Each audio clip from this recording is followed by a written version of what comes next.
Hey guys, it's me, Dax Moy from DaxFitLife.com. Here with a short video just to, I guess I want to speak to you today about cortisol soup and the French paradox and how they both directly relate to your ability to both lose fat, get in the shape you want to, feel better about life, the universe, everything, essentially achieve whatever it is that is going to make you happiest.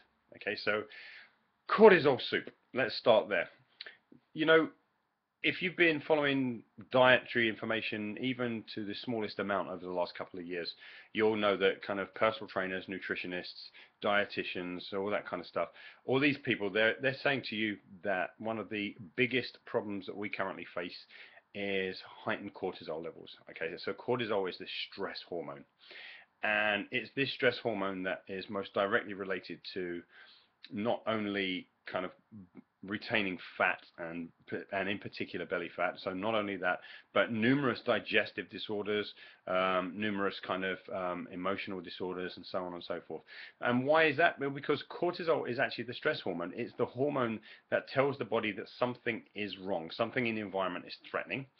And if something in the environment is threatening, the body moves out of what's known as, and I'll use a couple of technical terms here, but it moves out of this parasympathetic, what's known as the rest and digest branch of your system, and instead moves into what's known as the sympathetic nervous system, which is known as the fight or flight system. Okay.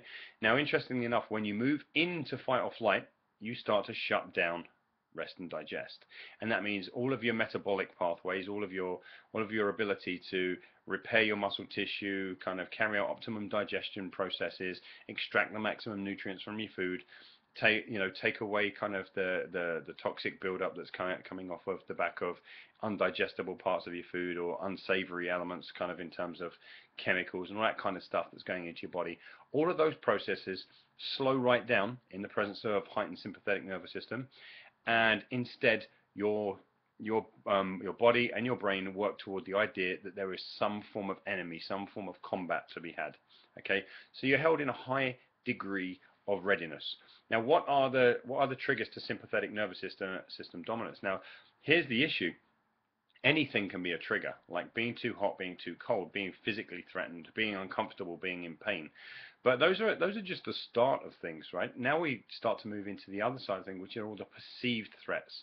So perpetually being late, perpetually being anxious, being worried about whether your kids are doing well at school, being worried about your relationship, being worried about anything, has a tendency to move us into the sympathetic branch. And it shouldn't do, because essentially the sympathetic branch of the nervous system was designed to keep you safe in the face of real life-threatening threat. But the trouble is, we start to move into a whole bunch of perceived threat, things that aren't really gonna put us in true danger, but we act like they are. And because we act like we are, our nervous system and the hormones that support it, they fly off and they do their thing, and they stop us from digesting our foods in the way they're supposed to. Now, this is an issue because if you're unable to extract the nutrition from your food in the way you're supposed to, that you could be eating high quality food, like you might be following 100% elimination diet compatible diet program.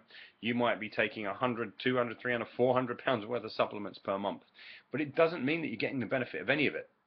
Because essentially the best way to think about it is that every time you sit down to a meal, if you're rushed, if you're on the go, if you're being stimulated in terms of kind of watching the news with some bad news on there, or watching a really exciting movie, or a really kind of blood and guts or gory or horror or thriller, or whatever it is, if you're eating at those times and you yourself are going sympathetic nervous system dominant, you are essentially having the equivalent of a bowl of cortisol soup every time you sit down for a meal. Okay, so it's like you have a starter of cortisol soup.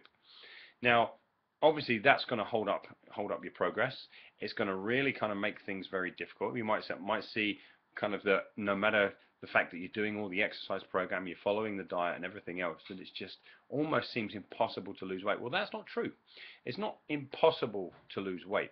Okay, it's just difficult to lose weight, and it's difficult to have your internal organs in order, and it's difficult to have a fully functioning immune system when you are being left in a permanently heightened state of threat. Okay, so now let's come to the second part of this conversation. what's known as the French paradox.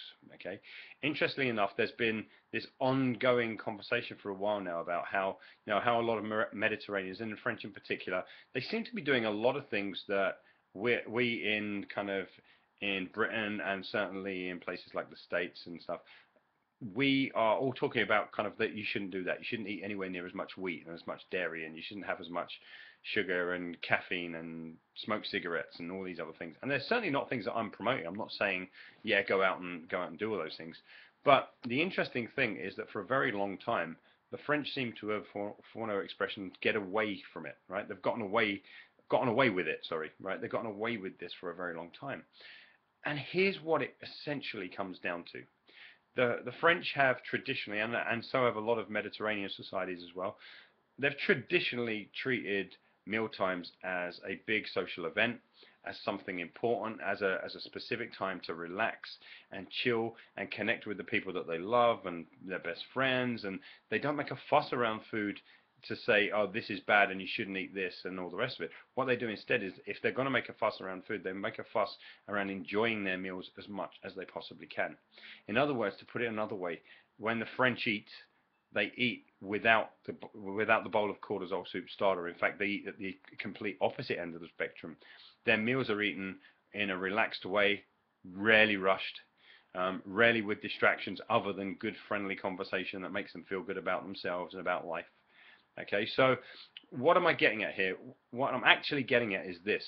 If you want to get the most out of your nutrition, if you want to speed up the rate at which you lose fat or get rid of those digestive disorders or bring your blood pressure down or anything else, stop eating your meals in the presence of cortisol soup. Start to create a ritual. And that ritual should be that you are not multitasking during the eating of a meal, so you're not watching TV or doing your emails or grabbing a bite to eat, you're having a meal, or eating on the run, those kind of things, and instead sitting down and taking your time in preparation towards the meal. Okay, take your time in preparation toward the meal, thinking about how great the meal is going to be, how it's going to help you, having the chance to relax, taking some deep breaths.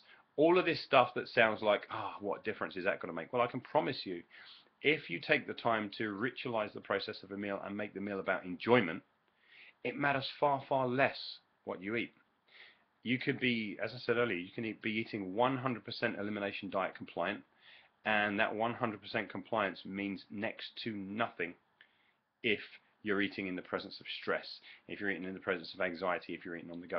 And I would even go so far as to say, if you can't sit down and actually spend some time with your meal and actually enjoy it, then apply this rule. And in fact, apply this rule just for 1 week to see what happens. Only eat if you've got the time to enjoy it. That means if you must eat when you're on the go, and if you must eat while you're stressed and running around and multitasking, if you feel that, well, this is the only chance I'm going to get to eat, then just don't eat. Okay? I know that sounds a bit crazy. I know a lot of people will be a bit scared by that. But just try it. See what it's like this week to literally, for the next 7 days, only eat if you've got the time to sit down, kind of enjoy the meal with the TV off, maybe a book on your lap if you are going to multitask, or maybe maybe reading something that's relaxing, or listening to some great music, or sitting in silence, or having a great conversation with someone. But never stressed, never multitasking, never doing your emails, never watching TV. Just do that for 1 week and then come back to me and tell me how you get on. I promise you, if you can actually just get into the habit of eating your meals without cortisol soup as the starter, things are going to change for you massively. Now, I've got some more videos in this series around cortisol soup and stress-based eating and ritualized eating, but I just wanted to introduce this concept to you today, and over the next couple of days I'll introduce a few more. I'd love to hear your feedback on this, and I'd love to hear, certainly once you start doing it, hear what difference it makes to not only your experience of eating, but the results that you start to get off the back of this, because I think you're going to be more than pleasantly surprised. Okay, so it's been me, Dax Moy from DaxFitLife.com. Take care.